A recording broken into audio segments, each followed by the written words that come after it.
So hello mga Mars, mo ni akong gibuhat karon naghimo ko og seedling pot na gamit ang dahon sa saging. So kini siya is nasundog ra pud nako siya sa mga naghimo og content. So pwede kay siya gamiton nga seedling pot ang dahon sa saging. So there you go, as you can see sa akong video ginanaon na siya paghimo.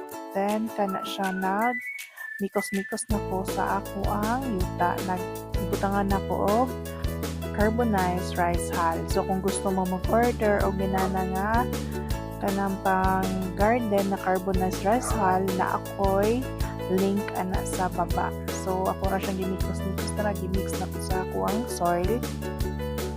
Then there you go. Pwede na ka makatanong nagamit ang dahon sa saging para makasidling ka. So mikos-mikos lang na.